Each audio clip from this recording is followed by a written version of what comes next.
the night. I'm here to introduce the host for the night, Mr. Professor Captain of the Click, Hiram Sims, who is coming to you, going to be hosting tonight for us, and also is the founder of the Sims Library, where the show is coming to you live. So we're all here together to share and honor Karo Ska. Not only is it their birthday, but also the book release of Loving My Salt-Drenched Bones. So everybody get loud. Go ahead and unmute, get loud. And so without further ado, we have a phenomenal lineup for you tonight. I'm going to go ahead and pass the mic to Captain Hiram Sims, running the show tonight. Huge congratulations to you, Karo. I look forward to celebrating with you all tonight. Thank you.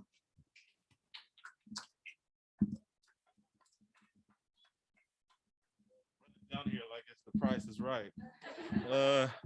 Hey everybody, how are you? How's everybody in are people on Zoom? It's good to see you all out in Zoom land. I just want to give a shout out to all the people who showed up physically or virtually. I can see a lot of y'all ironed your shirts for tonight. I smell a lot of white diamonds for the older ladies in the house. And so, you know, we're celebrating two fantastic events tonight. One is the actual birth of Karo Ska. Give it up for her birth and for, you know, her coming into the world. We are so happy about her existence, you know, on this earth, because, you know, by evidence of all the people that are here and all the people on Zoom, you know, Karo, you have had a fantastic impact on our lives. And so I believe one of the times I first heard Karo was, I think it was at Swam.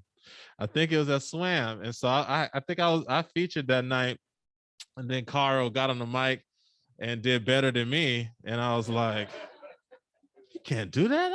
I'm the, but but you know, like ever since then, eventually Karo was a part of the Long Beach chapter of CLI with Tommy, Domino, and Ravina. And I got a chance to hear more and more of her poetry, got a chance to meet her. And if you don't know, she is the library manager for the Sims Library of Poetry, the dopest library to ever exist in the world, which is the library that we're in. And so Karo is a staple. I mean, like, she does so much work, and she's a real leader. And so very happy to be working with her on a weekly basis. And so I know we have some incredible poets here tonight. So we're celebrating not only Karo's birthday, but also the release of her first full-length collection, Loving My Salt-Drenched Bones. And I just want to say it's an incredible accomplishment to publish a book. I know we get to see it happen often in CLI, but you know, it's very hard. It's very hard. And you know, as me and Tommy Domino say all the time, in order to do it, you gotta hold the vision over time, you know. And the CLI class is a whole year long, and then she waited some more time after that, deal with cover designers, layout designers, all of these people, you know, that have to work together to produce what we are celebrating tonight. So we're all here for you, all excited and looking forward to it. So the first poet I'm gonna call up to the mic, she was in Karo's class, and she recently published a book, and she's not here yet. Oh, Tyler's first. Okay, I have no paper. I was just I was looking for people I know in the audience. Okay, so first up to the mic, she is currently in Karo's Cal State LA class, the class that Karo TAs for. Give it up for Tyler coming up to the mic.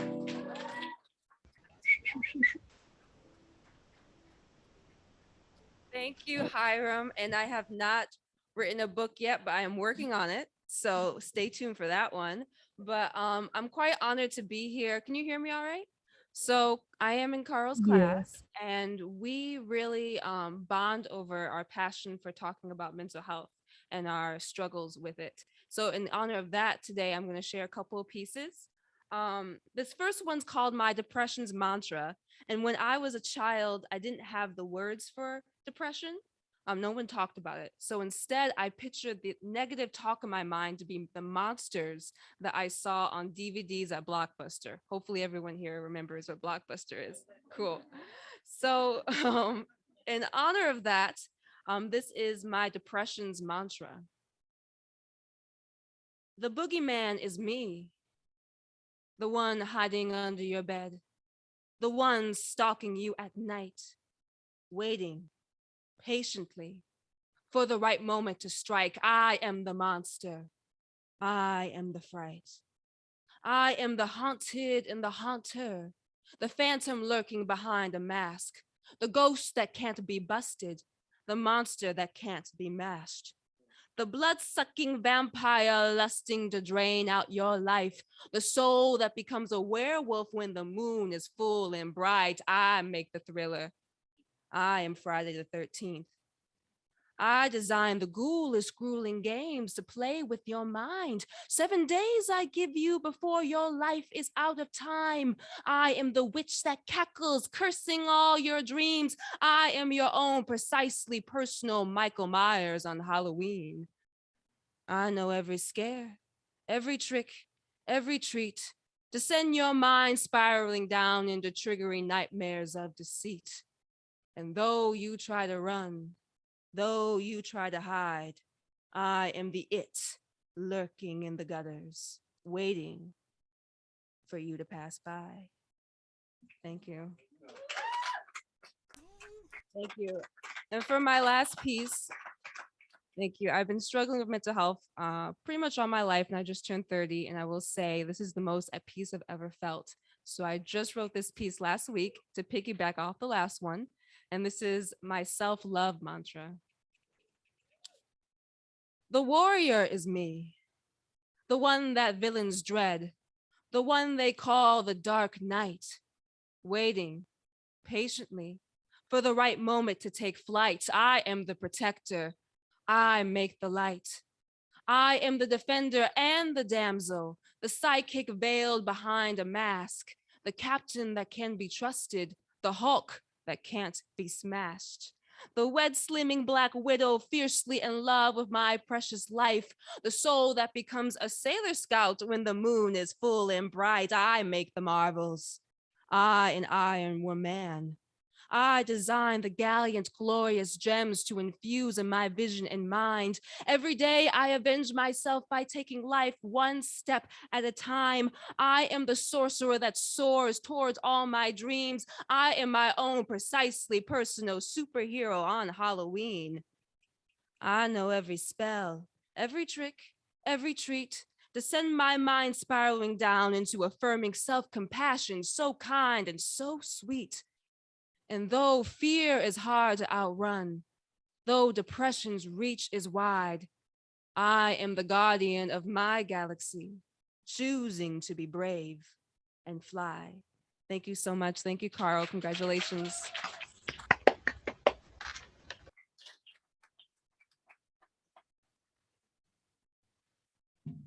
All right, thank you, Tyler.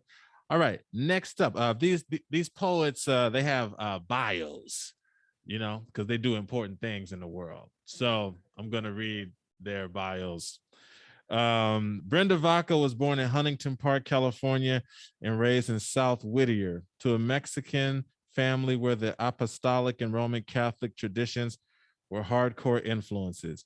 She is the youngest of 4 children, was educated in the local public school system, and earned her BA in English at UC Berkeley. Later, she went on to graduate school in Berkeley, earning a Master of Divinity and a Master of Arts in Biblical Languages from the Pacific School of Religion and Graduate Theological Union. She served as an ordained elder for the United Methodist Church, working primarily in Latinx communities until a life-changing interfaith pilgrimage to Central America in August 2015. Poetry and writing have been lifelong passions. Riot of Roses is her debut collection of poetry. She is also the founder of Riot of Roses Publishing House, established in 2021. You can find and follow her at I am Brenda Vaca on Instagram and Riot of Roses on Facebook. You can order her book wherever books are sold or directly at https linktree/Brenda Vaca. Put your hands together for Brenda Vaca coming up to the microphone.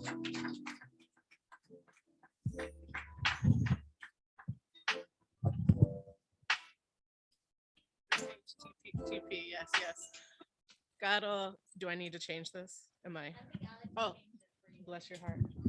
Hey, everyone. Karo, congratulations. Thank you so much for including me in this amazing lineup. It really is an honor to be here. The poem I'm going to read is a vulnerable piece. It's the first poem in my collection, Riot of Roses. And I think the way we connected and bonded is through vulnerability, the power of vulnerability, and also our amazing, powerful, deep Pisces vibes. Happy birthday. Yes. Our superpower is to feel. Shadows without shame. In my most sultry tones, I am innocent. In other ways, I'm a total slut. I mean that in the most respectful of ways. I get my whoring from the men in my family. If there's one thing you learn from the patriarchy, is that you self-harm most when you come to believe that sexuality and this body don't mean shit. Like it can actually be slam bam, thank you, ma'am. I mean, sir. Como duele. The tío who had a whole other family, both first sons named after himself. What a farce. Like, si todavía me amas como antes, ya nada me parece interesante. Yo sé que en el amor soy un farsante. Yo sin ti no vuelvo. When you do not value yourself, when you do not think you are enough, or you begin to compensate by overthinking you are the shit like everybody wants you. El primo, in the middle of divorce, reaching for straws in love, was joking that a cachetada is all you need to keep your vieja in her place. Always seeking the next horizon, not even comfortable having an empty bed for a few short months, which I know feels like eons. There is nothing heavier than the emptiness of a bed than when your lover leaves you. I know what that's about. Spent so many times alone for a long time. It was fine. I was getting to know myself, licking my wounds, changing the dressing, taking mariachi classes con la Sonia at the School of Arts and Culture in San Jose, cantando Paloma Negra,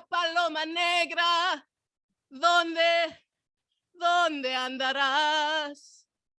But then came the days when the emptiness loomed large, said boo in the dark, and scared me more than a little. On those nights, I sought solace, solace with the promise of a kindred, solace with the passion of thirst quenched, solace with the relief of an escaped arrest. There was times it was sheer biological need, my assertion on this earth plane that I'm still here, purely physical, nothing twisted about it, just need, like hunger, rest, or defecation.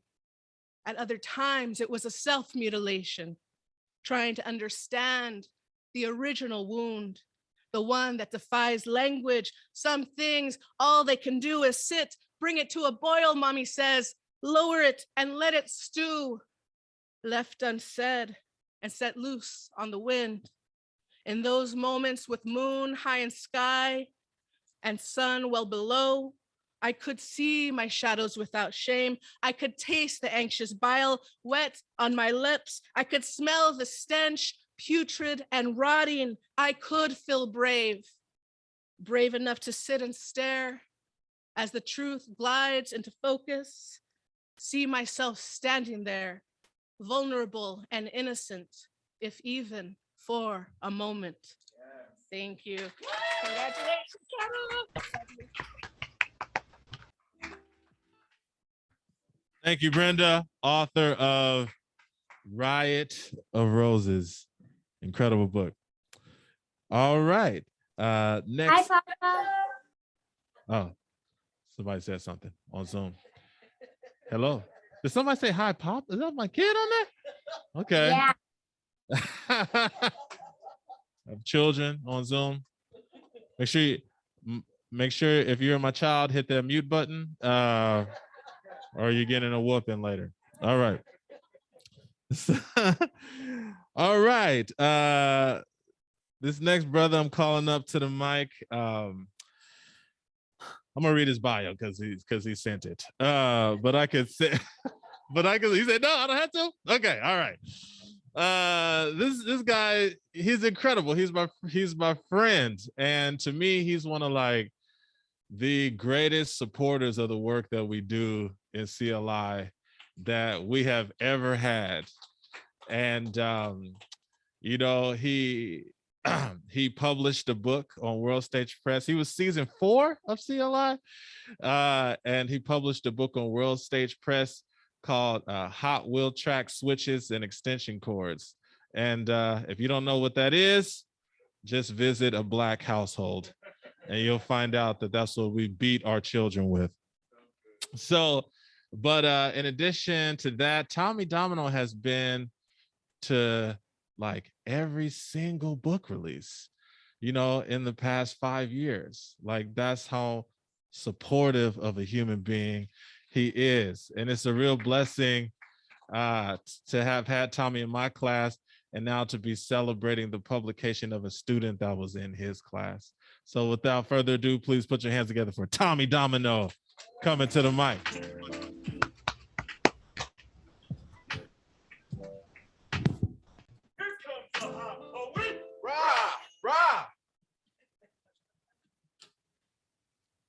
Kind of dope. They provide us with these little Jerry curl caps to like put on the mic. It's dope. I'll use it later on. But before I get started, I want to say something about Karo, about her poetry. We were all in a class together during the pandemic, in the thick of the pandemic, and we were all trying to heal ourselves. So we ended up calling our Saturday class the church. And one thing about Karo, when she steps up to the mic or she steps into a poem, she comes in very smooth, but she has this dagger that'll slice you because her words are so honest and they just cut you. You say, did that just happen to me? I mean, that's the way her poetry is. It's raw, it sticks to you, it sticks to your skin, and it challenged all of us to be more honest with our work. So I'm so excited for you today and to hear you do your thing. I'm gonna do something new. Just wrote this. Guess Ravina is rubbing off on me because I never do anything off the phone.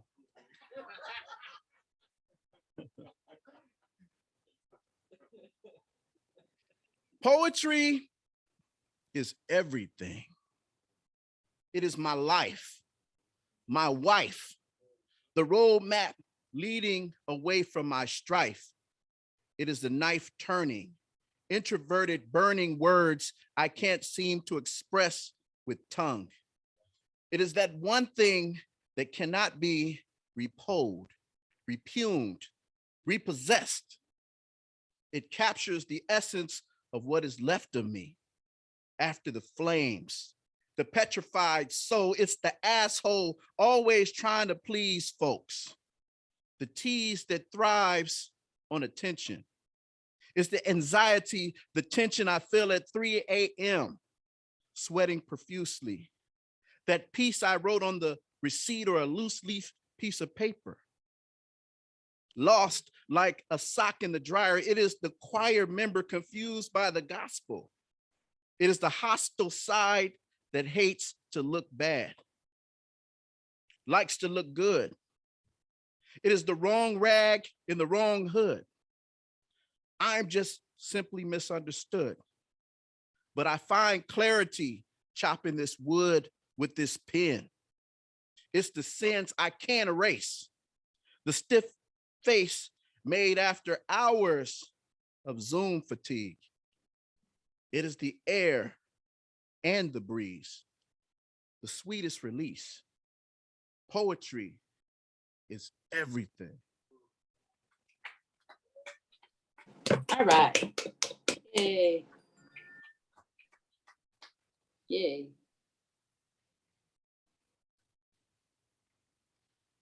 I don't have much, but a crock pot and dreams. But these dreams are gargantuan. They're the nucleus to the beans, transforming into a huge stock reaching the 13 heavens. It's that 7 you need at the dice table when all chips are pushed to the center. It's that sinner's prayer on a dark, foggy road, trying to get that engine to turn. It's that burn in the morning on the pages, that itching rage between your fingers. It's that spirit that lingers over my left shoulder, urging me to remember who I am. And from where I came, and to fan the flame of my inner child. See, I never came to this game for fame, but impact. To vibrate and give back. My dreams are the cracks in the pavement that had the audacity to make way for the rose or the dandelion or any life force breaking through barriers to stand before the rising sun. I am the sum of all who've come before me. Caroline Randall Williams laid out a truth too factual. She said, my body is a Confederate monument so you can tear down your statues. My skin is a testament, a living document of the old South. Freedom songs rest in the bridges of my mouth. I huff and I puff and I forced them out. I may doubt myself, but never the poetry, because I've seen seedlings sprout on the parched gravel. One day they're going to throw me in the ground, but my thoughts, they will travel beyond outer space. These are not merely dreams, but miracles manifested by my ancestors' faith. Thank you. All right. Yay.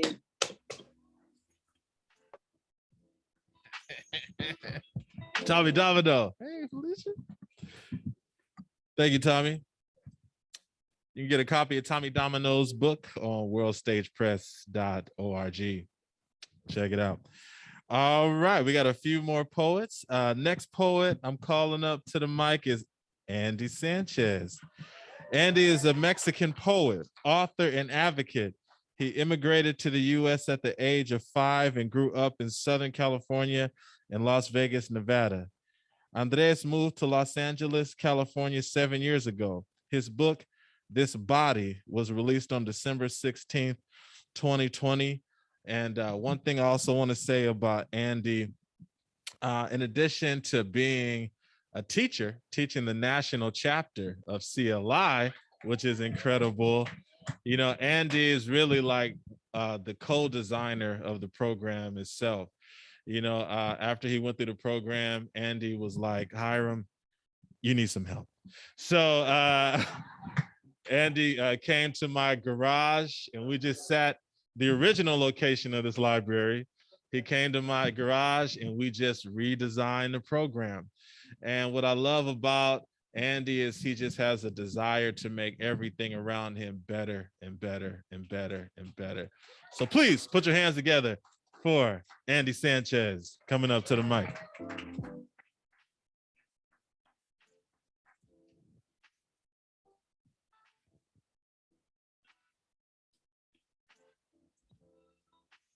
Hey, good evening. Everything's always really tall when I like come up to the podium, so I'm gonna do my best here. First off, I want to say congratulations to Karo. You know, putting a book together is a super long process, and there's so much that goes into it. Karo and I met a few years ago. I think it was like 2019. We were both featuring for La Palabra, And I immediately felt connected to a lot of her poetry. We talked a lot about family. And so I asked her, like, is there a poem that you want me to read tonight? And she said, read this one. So I'm gonna read Earning a Seat at the Table. I always wanted to be invited to the table.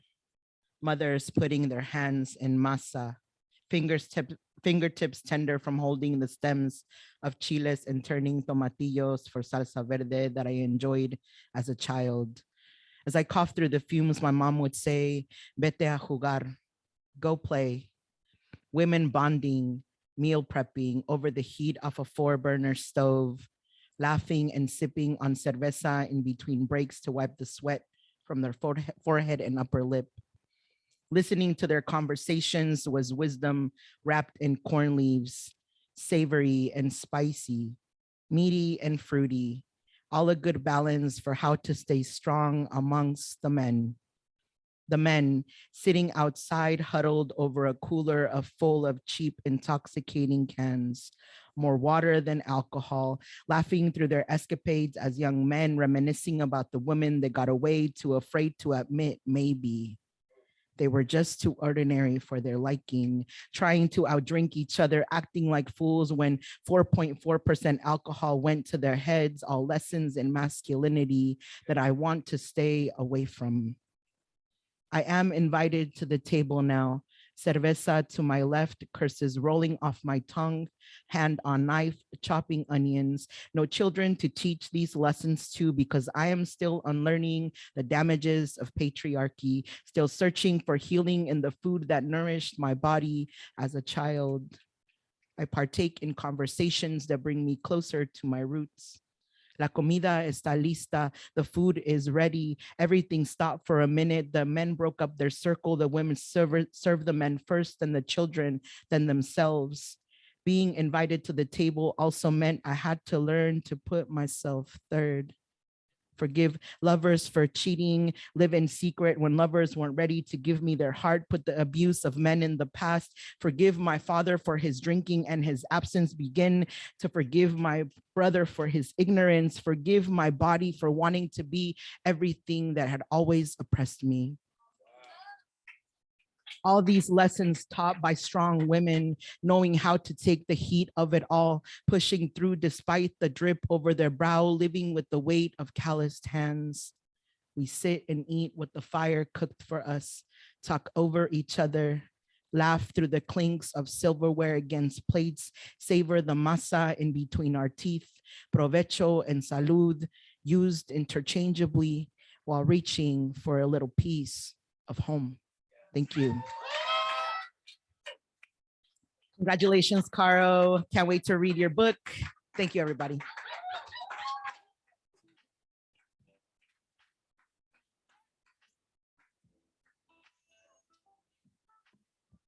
All right. All right. Thank you, Andy. Andy Sanchez, author of This Body. Great book. Great book. Get it. Read it. All right. This next last poet we're going to call up, I call her Queen of the Prompt. We got this practice in CLI where we give out prompts and we write together. Everybody gets about 15 minutes. Most people get like 4 lines out. Ravina will write 3 pages of fire and blow everybody out the water. You don't want to go after her after she writes together. You know, she's a fantastic, but Ari was here. Ravina Wadhwani is a Los Angeles, California-based poetess who was born and raised in the U.S. Virgin Islands. Ravina is the author of Yellow, a collection of poetry and prose published through World Stage Press. Ravina is active in the Community Literature Initiative community as a faculty and teacher of the USC chapter of CLI, and an alum, as well as Aim for the Heart and Never Speak Long Beach. Ravina has performed at multiple open mics on the West and East Coast. Somebody got some frequent flyer miles, and believes poetry is a tool to connect heart, mind, and voice for collective healing and social change. Please put your hands together for Ravina Wadhwani coming up to the mic.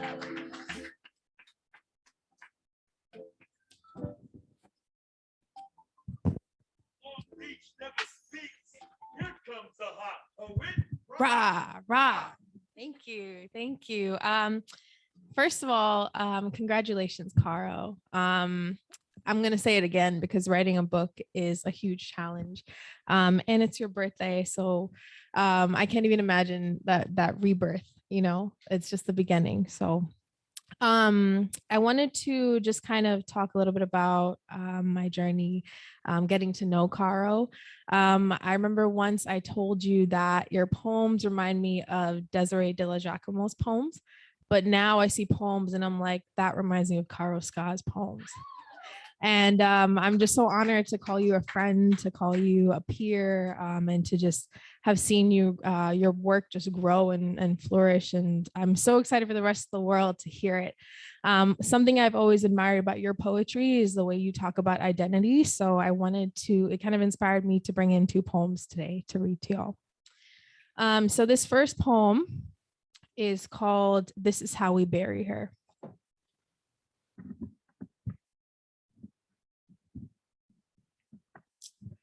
This is how we bury her. 1, tell her to close her legs as she enters the home of familiar faces.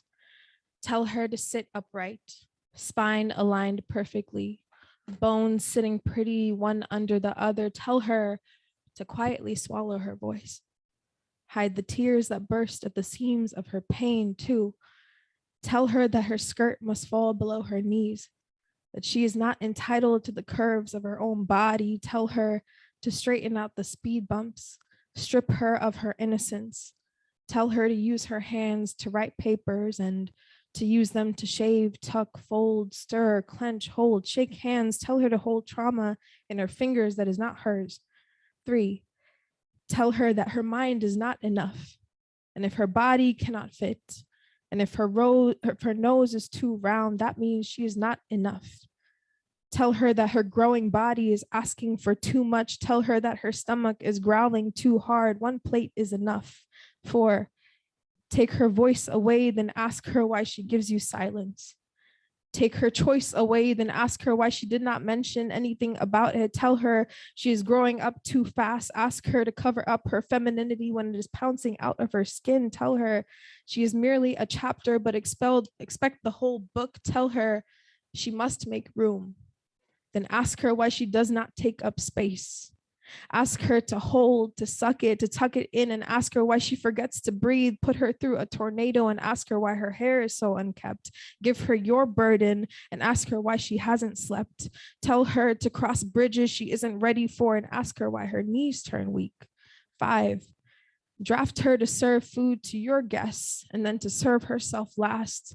Ask her why she runs through nightmares when she should be floating in clouds. Find a flaw and multiply it times 7. Serve it back to her with a side of self-blame. Sense the rebel in her smirk and shut that shit down.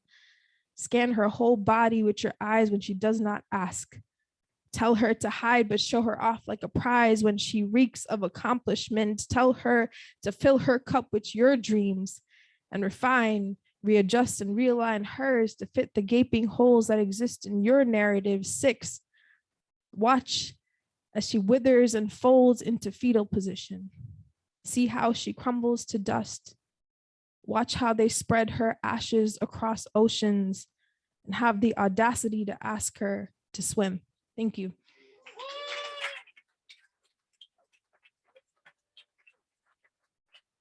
So yeah, Tommy D, I'm gonna read off my phone because it's new shit. Sorry. Sorry, Hiram's kids. So let's switch it up. Resilience is a thing you uncover in war, a souvenir you find in the aftermath, the tool you keep sharpening every time there is a calling to the draw to the sword. But resilience is a reusable item. It is a pair of blue jeans or 2 that you recycle, not quite ready to be thrown out. Sturdy and worn, covers the flesh to protect it, ripped and frayed, and knows there are more wars to come before we do. Encoded within your genes is a history of combat. Look to your grandmother's tombstone and graze your fingers along the engraving and ask her, what is missing here? For what she survived is hidden in the dashed line between the date she was born and the date she passed. You will find her truth nesting in the verses you have yet to write, rhymes about the battles you have yet to overcome, the ones in which you may be the only one standing. Look at the history of your people, and you will find everything you need to in the white spaces between the lines that they condense your truth into in textbooks. Do you hear it now? The hustle for survival they do not write about, the grit and determination passed down to you, the silent suffering, so that your joy could live out loud, the things unsaid, the feelings you cannot carry without the help of another person's hands, ready to hold it with you and squeeze out the splinters from your skin. Do you feel it? The pain that finds its way into your backbone, the way your spine hunches when tired but still goes. Resilience is coded in the emotions you cannot name yet, alive in the bleeding edges of lips forced to smile in the days in which smiling and laughing through the pain is the only option there is. Resilience is my grandparents' bones, still alive after surviving the largest forced migration in history. If the partition exists in the history of my people, and if a separation of two lands by a border is woven in the intergenerational trauma in my DNA, then how can I blame my mother for being teary-eyed when I leave for the airport? And how can I blame my grandmother for sobbing when my mother leaves hers to go back? It is in our blood to have experienced a loss and separation of home over and over again. And resilience is Trayvon Martin's mother too, is Khalif Browder's spirit, is the same spirit that keeps coming back to find justice but can't feel it yet, because resilience is a Central Park 5. It is Eric Garner's daughter and those who survived her passing too. Resilience is the laughter of George Floyd's daughter. And ain't Natalia Bryant and Vanessa resilience too?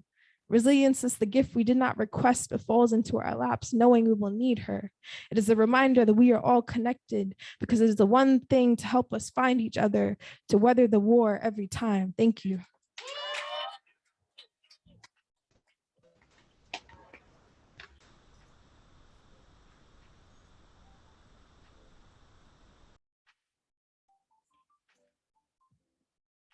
Give it up one more time for Ravina Wadhwani, queen of the prompt.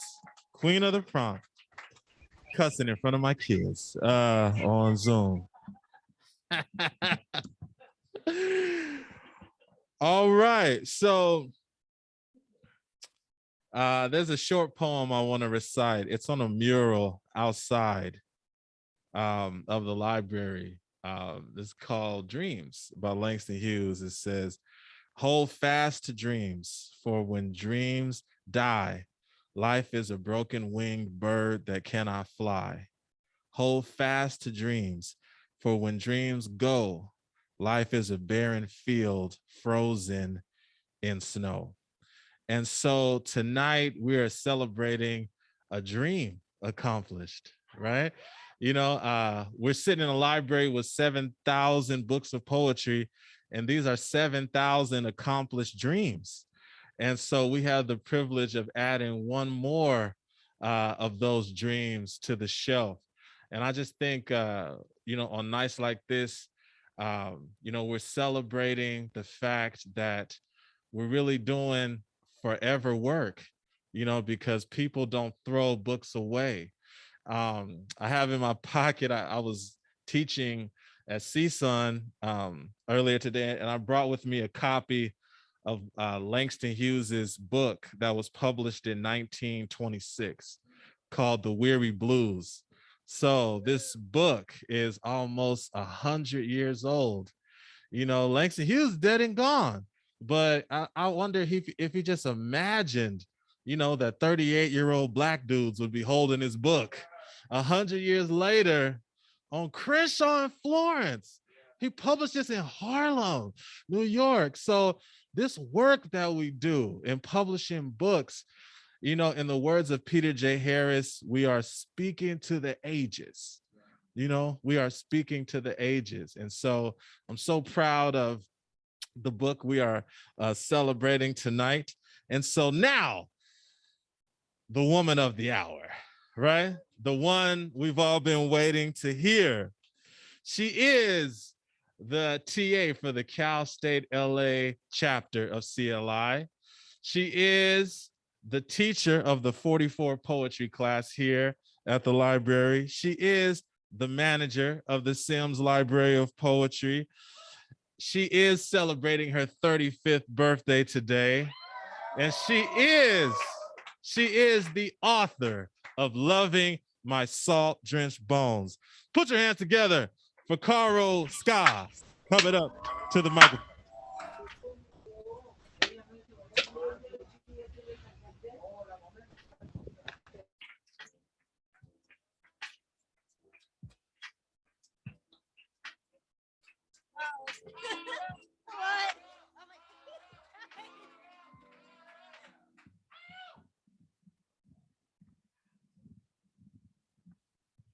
Hi everybody. This is a lot. Okay. um, interview as a portrait of fatherly intimacy. I am my father's child. I know this as sure as contraction and expansion of my veins. An intimate ribcage knowledge I can't deny. His mother, my grandmother, inhabits my bones, as does her mother. Their blood cemented into mine. At night, I dream of her. She buries wisdom under my skin, leaf letters I unfold in the morning. I am my father's child. I have never met him. He has never seen me. In a magazine interview, he's asked about his family and his children. He laughs, calls himself a confirmed bachelor, but I breathe a sigh of relief when he doesn't deny me, doesn't say I have no children. In the same interview, he talks of his mother, honey, in his words. He was his mother's child. Her name is Saida. Saida. Saida rolls off my tongue, pinches my cheeks. She grew up in Kolkata, a student of Ruqayya Sakawat Hossain. Like me, they wanted liberation for women for all. Who else breathed this into me? I am my father's child. When asked what he would be if not a filmmaker, he says writer, and I know I am my father's child. His imprint stamped in the knotting of my joints, in the vermilion of my platelets, in the sand of my skin. I am my father's child. I am my grandmother's spirit. I am the bones I carry, a blossoming of calcium and a lineage I cherish. I am Bengali.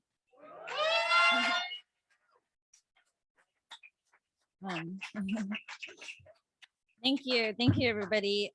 So when I first brought this poem in the workshop, this was when I was in Tommy and Ravina's class. Tommy had actually asked me if I had met my grandmother just from this poem, and I thought that was really interesting because I haven't met her. I haven't, or my father. I haven't even seen a picture of my grandmother, but I really do feel like she she's with me.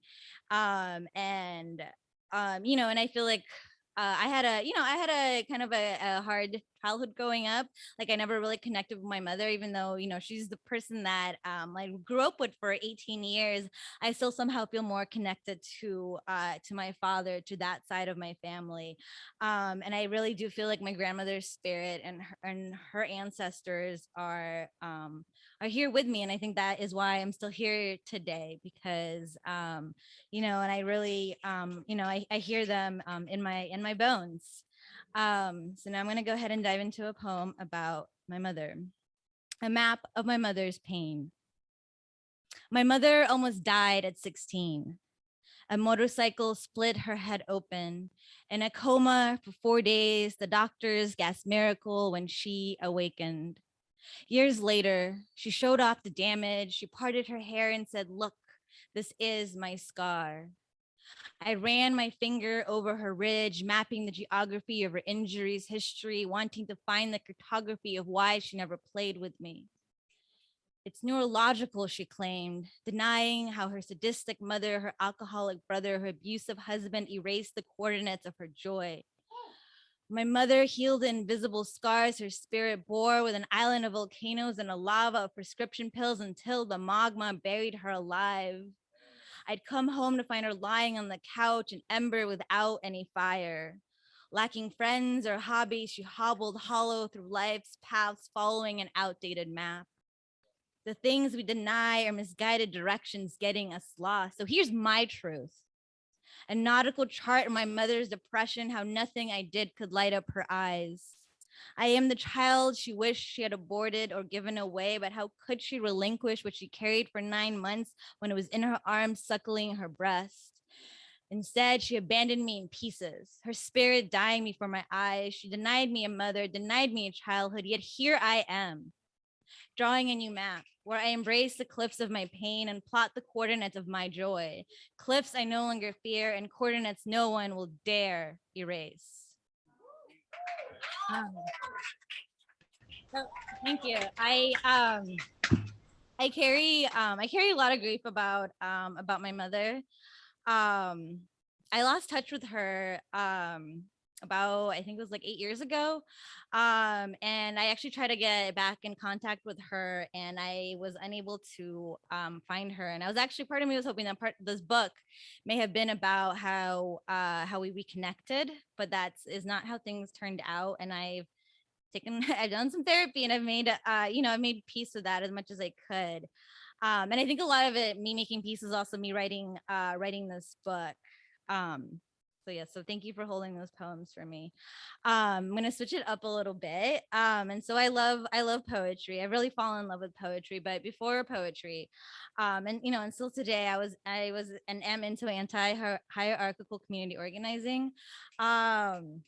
Because I really believe that it's really, thank you. It's important that we don't stay silent about oppression, and that we do, we do take down the hierarchies that currently exist in our world. This is called "The Day I Spilled Menstrual Blood All Over the Bathroom Floor at an Altamed Clinic in East Los Angeles." And this is for anyone killed by state violence and or imperialism. And as a content warning, there is mention of state violence in this piece. I pull out my menstrual cup. Slippery in my fingers, it collapses from the weight of my womb. Splat. The teal tiles below embrace the viscous, watery clumps. The teal tiles welcome red cells twined together like primordial fish or thick tadpoles.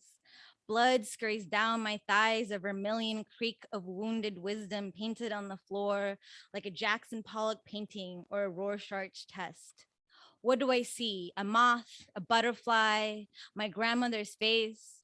The egg that made me was in my grandmother's womb in my mother's baby body. The grandmother who would later tell my mother, I have no daughter. Before I was born, I was part of their flesh. Now all of our fleshes lay exposed. I collapsed from the weight of my womb, wiping our intergenerational trauma from the bathroom floor. If only it were so easy. My therapist asks me where I carry my mother's and my grandmother's racism, where their disdain for Indians and Muslims hides in my body, a self-hate burrowing under my skin. I rub crimson from the crevices between the tiles, thinking how my father survived Operation Searchlight, wasn't executed by the Pakistani army. In the leftover rivulets of blood, I see people murdered in the Buriganga River, their bodies left to float downstream one by one. I scrub and scrub, but I can't erase history. See history written in the blood spilled on Breonna Taylor's pillow, the blood on the 6 bullets dug deep in Breonna's body, the blood splashed in the headline, the blood on the judge who didn't convict anyone for her murder. I collapse from the weight of my womb. I see history in the hot blood marching in the streets, chanting their, her, his name. I'm standing in the bathroom in a clinic in East Los Angeles, staring at tiles, hoping I haven't missed any spots. It's taken me 10 minutes to wipe up my blood. That's more time than it took George Floyd to be killed by a cop's knee. I collapsed from the weight of my womb. The blood of imperialism streaked across my face, crusted under my fingernails. Thank you. And so, the struggles of people across the world is very much tied to imperialism and colonialism. And I don't think it's an accident that the indigenous folks of the Americas are were called Indians, right? Like Europeans have conquered large parts of this world and spread the institution of capitalism and the state across many communities, wiping out a lot of cultures. Not only here in the Americas and so-called Americas, but also where my ancestors from in India. And the consequences of all of these things has been death and poverty, which we all see nowadays, and all of that is very much linked to colonialism, the capitalism, and and imperialism, and how those all intersect. And I think it's important for people of color to see that how these struggles are interconnected, and that we're all facing the same enemy. And so on that note, here's a poem for my ancestors, and this includes some of what they've had to endure, which kind of speaks a little bit what Ravina's second poem was about as well, with the partition of India, which definitely colonization, right? Okay. A prayer to my ancestors. Bengali ancestors, I call on you. Find you swimming in the rivers of my bones. Your spirit's wisdom bathing in my marrow. I am the West Bengal Muslim migrating after the 1947 partition of India. I am the Mukti Bahini fighting in the 1971 war for liberation. I am the rickshaw my grandmother pulled, rescuing Hindi girls from a war not of their making. I am the lost languages, the lost recipes across European dictated borders. I am the bird flying over barbed wire, the smuggled cow lifted by a crane across the fence.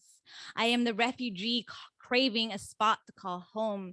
I am the August floods, the monsoon rains, the delta silt. Bengali ancestors, what words can you gift me to deepen the magic of your heritage? America's falsified promises rage against the peninsulas of my lungs, sneaking a flag into my heart. I pull it out, shred it, burn it. No flags will take root in my body.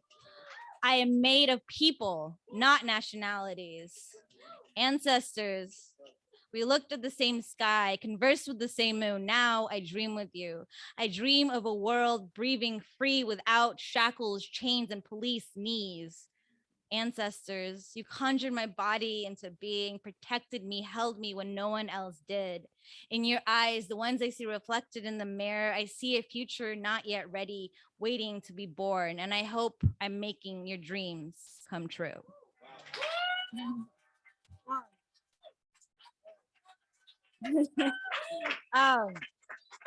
And so I do hope that that my ancestors are smiling down on me today and all days. And a lot of these details that I got from this poem is is really studying the history of Bangladesh. And my father is actually, he's a documentary filmmaker and has produced several films on the history of Bangladesh, specifically the 1947 partition and the 1971 war for liberation. And again, like all these things happen because of British colonization of the Indian region, and this random assignment of borders over land without the consent of the people that are actually living there. Like in one of the documentaries, he talks to someone who was like, well, he was living somewhere in his house, and then like one day it was like India, the next day it was Pakistan, the next day it was Bangladesh, and he's like, I haven't moved anywhere, but the names keep switching, right? And it's so arbitrary, right? And not like all been done by these colonial powers. And so so Bangladesh has a very rich and important history, and I'm still like, I want to continue to learn more about it. And I think especially because my mother actually denied this heritage for me for a while. She really wanted me to be white. She told me I was like quarter Indian, even though that's like not, that's not true, because like my father is very much Bengali and he takes pride in that.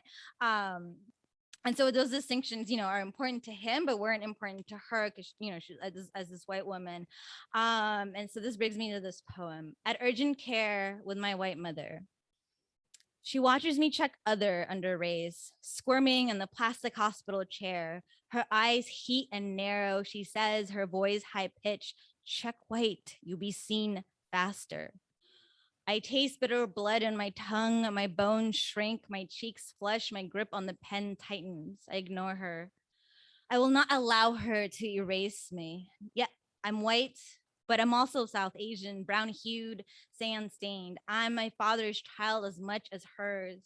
She raised me, but I see in the mirror my mud-flavored eyes, the color of silt where my ancestors blossomed. A homeland I can't call home speaks a language I hear in the vibrations of my genes. I could try and pass, but my Bengali grandmother says no, says be proud of who you are. I'll take pride over pretending. I'm tired of making myself fit into boxes and forms, tired of being this idea of an ideal child. My mother says, check white, you'll be seen faster, and tears threaten my throat. I don't want to be seen faster by a lab coat and clipboard. I want to be seen by her, my mother.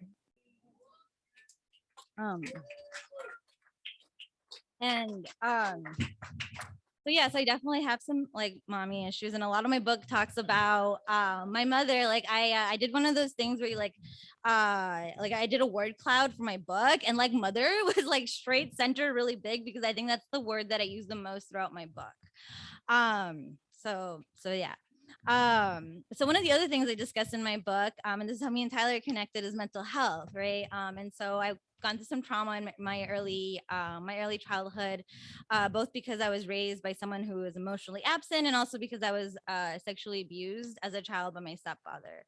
And the consequences of this early childhood trauma can lead to anxiety and depression. It actually changes your brain chemistry, and the reason that depression and anxiety is so prevalent in our culture is because also we've all gone through trauma, especially people of color, right? Because again, we live under imperialism, capitalism, and all of these other systems of oppression. And again, we don't really this isn't something that we discuss. We try to medicate it away, just putting money into the pharmaceutical companies. Not to say that people shouldn't take medication. It's just that is always what it's kind of pushed away, and people don't actually talk about what it feels like to be depressed and anxious. And I think that anxiety and depression have a lot of different effects on the body. They're not just there's not just different thought patterns. They're actually a physical feeling component in your body. So I'm gonna go ahead and read this piece that speaks to how I experience depression, and just as a content warning for suicidal ideation. On days like this, I don't want to live. What are the words for I don't feel good? Words for I'm triggered, words for my body sizzles like a steak on a grill. I take a shot of Jameson, calm my charred nerves. I am the cow on the train tracks who doesn't move despite the blares of the horn. I'm not running from my pain. It's simply too heavy for me to carry. I want to call it quits, stop trying to heal, drown in my drama. I want to keep drinking until I pass out. Days like this, I think about Palestine. I think about occupation. I think about war and the drones paid for by my taxes. I think about Kashmir or the indigenous people of the Chittagong Hill Tracts, their land submerged by the construction of an American-funded dam. I think about the world's pain and my own, how they intersect and how they don't, how I migrated to America and how that's settler colonialism, how I'm trying to be a solution, but sometimes I'm the problem.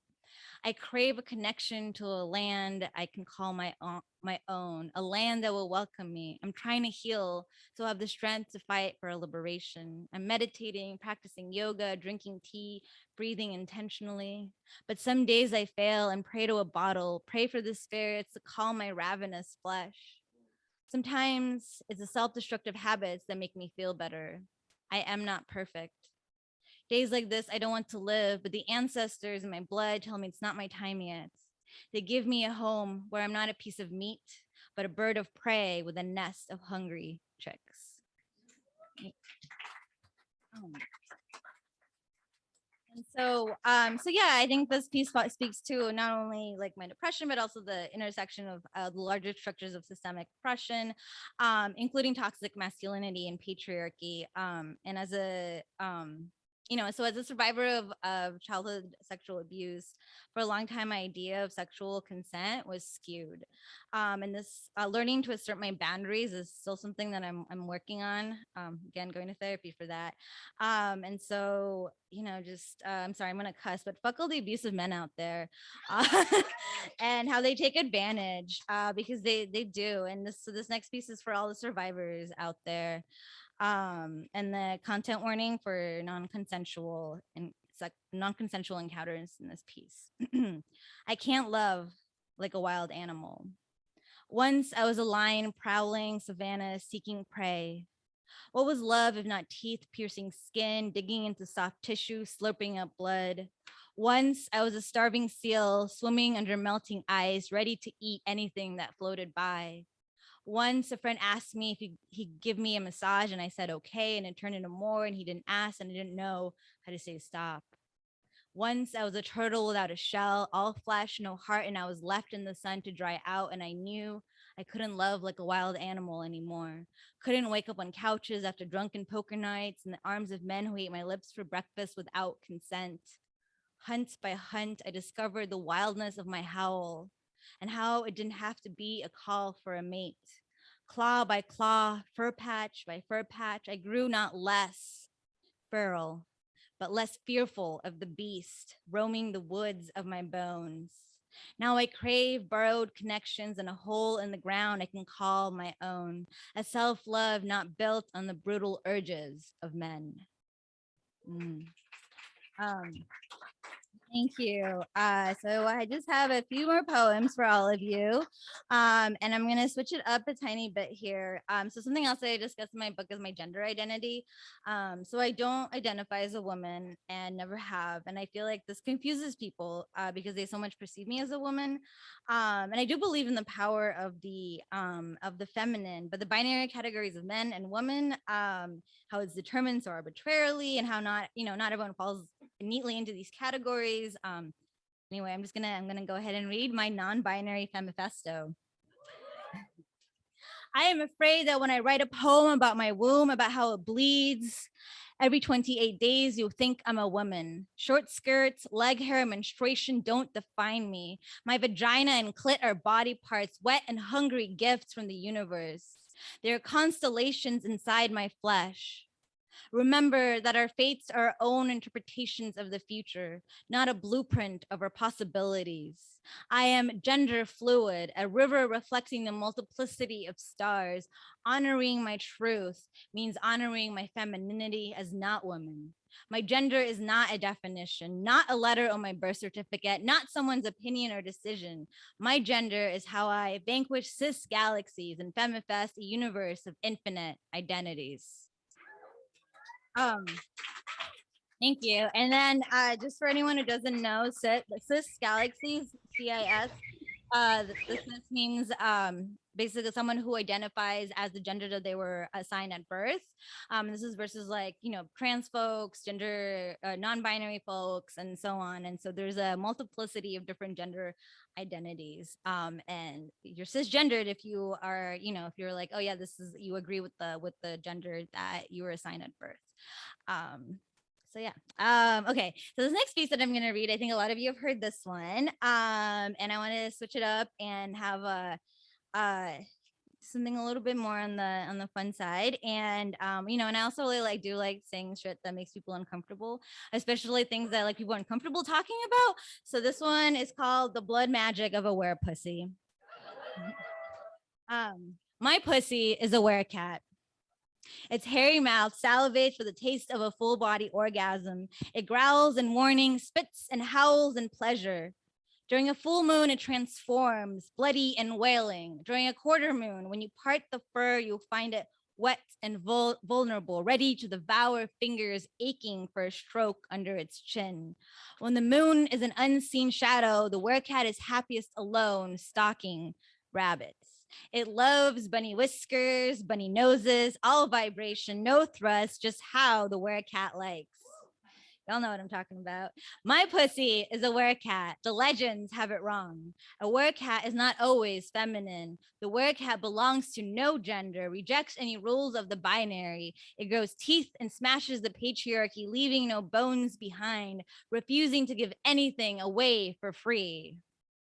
If you can't make it howl, leave it the fuck alone. It's got a forest full of toys to keep it satiated. The werecat doesn't hunger for men. The legends have it wrong. Men hunger for the werecat. They're too afraid to admit they want hair in their teeth, puncture wounds on their belly, claw marks down their spine. They want the wild, but the werecat doesn't come for anyone. You gotta be special. My pussy is a werecat and it won't take any shit. My pussy is a werecat. The legends have it wrong. It prowls the night, searching not for a kill, but another werecat to make it purr. And so I'm definitely running. I'm getting dry mouth here. So it's gonna be my last piece. And so this piece, when I was reading these poems during rehearsal, Carlos told me that he felt like this was a good ending poem because it felt like I was giving flowers to my audience. And I was like, okay, I guess I am. So here are my flowers for all of you here physically and for all of you out there on the Zoom world. Thank you all so much for being here and celebrating with me. This is called Ways to Be a Flower. Listen to the sun. Her rays are stars of wisdom. They'll teach you how to grow. Let snails and caterpillars nibble your leaves. Share yourself. Don't poison those who seek your refuge. If a human picks you, wilt. They don't deserve your beauty if they take you without asking. Sing to the bees. They'll feed and spread your seed. Give, but don't hesitate to receive. Root yourself, speak to soil, express your needs. You are important. You are enough. Let the wind blow away your insecurities. Don't forget, bloom bright. Your time is brief. Thank you. Okay.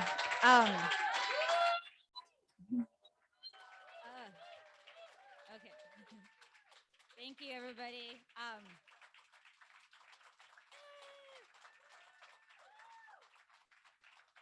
Thank you.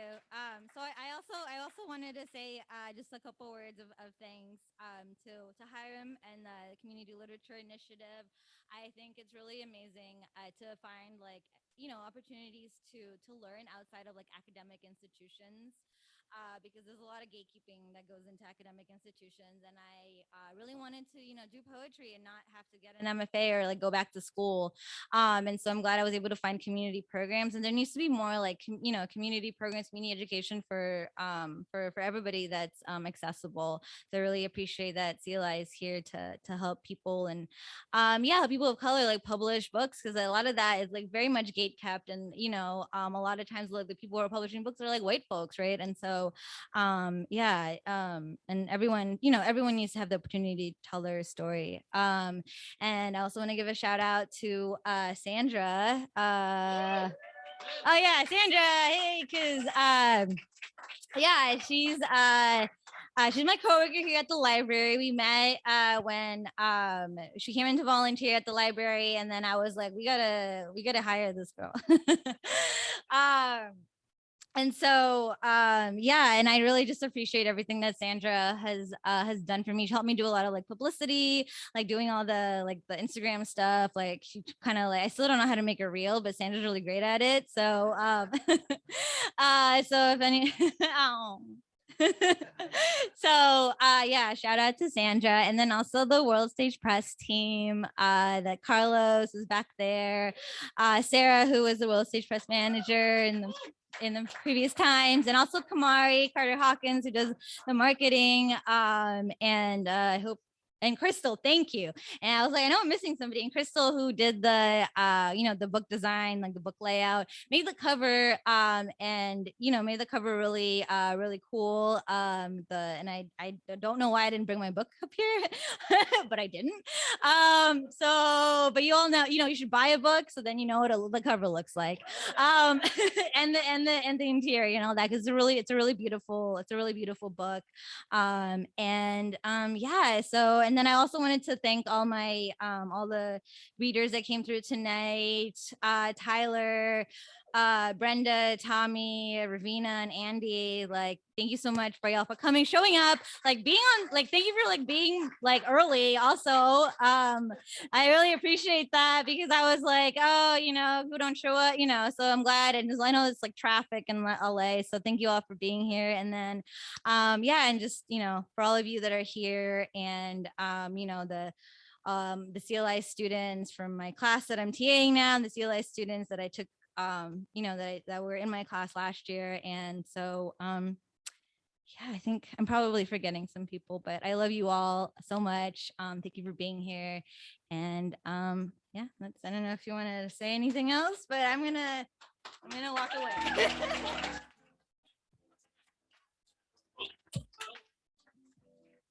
All right, hold up. I'd like to call, if you're in Zoom, don't leave yet. I'd like to call Sandra up. Pick up your poems off the floor there.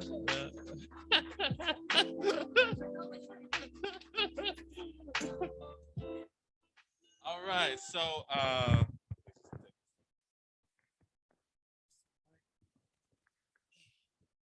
so so we as staff of the Library of Poetry wanted to give Karo a birthday gift. Yeah, and so me and Sandra just wanted to talk a little bit about what it's like to work with you. You can come back up, Karo. Because if they don't see you on Zoom, they're leaving, right? And they're like, leave meeting, leave meeting. So we just wanted to, thank you for the amazing work you do for the library. I'm gonna pass it to Sandra, and then I'll talk after her. Hello, I'm Sandra. It's actually pretty funny because I'm often behind the camera. So now looking at all the phones is kind of weird. But in terms of like what Karo means to me and to the library, I think in this space, in this community, Karo for me is a very warm person, as y'all know for sure, but also a very inviting person, and also a person who came into my life in a very like disorienting time, who very gently showed me what is possible as a working writer, but also as a writer who shows up for their writing in every way, and that shows up for their community. I live 5 minutes from the library. I grew up here in South Central. And so to return to a space in my community full of love, nurturing, being nurtured by Karo, has been such a giant blessing for me. And I will always be happy to do reels for you.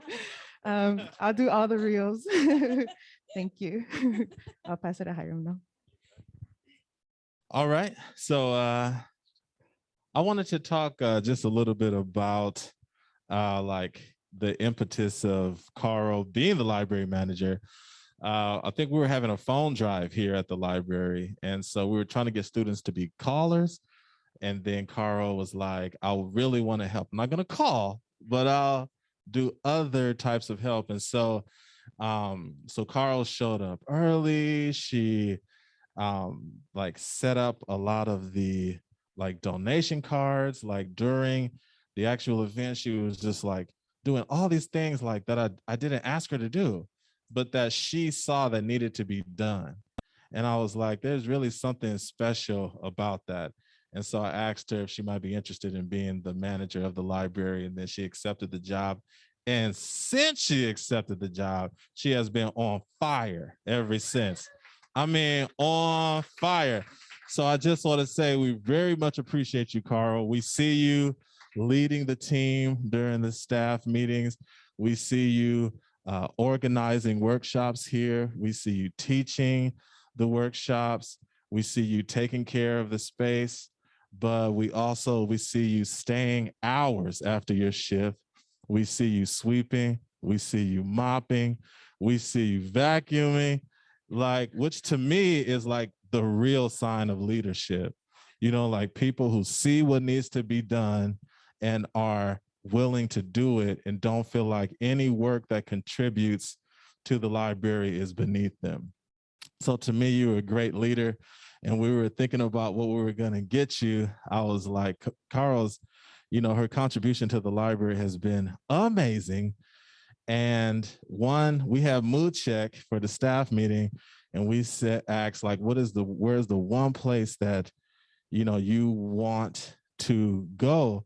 And Karo said, my father was born in Bangladesh and I've never been, and it's my dream to go there. So we got you a plane ticket to Bangladesh. Woo!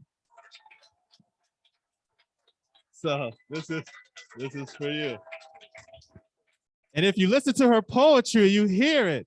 You hear all of that Bengali culture. Every time she said Bangladesh in the poem, it's like, boom, wait till she finish.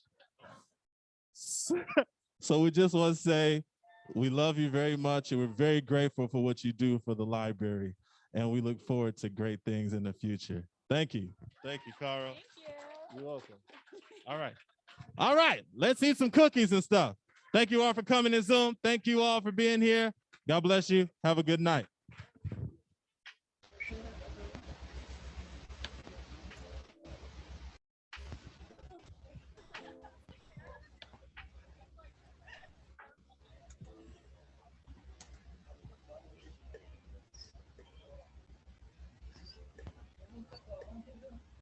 Wow.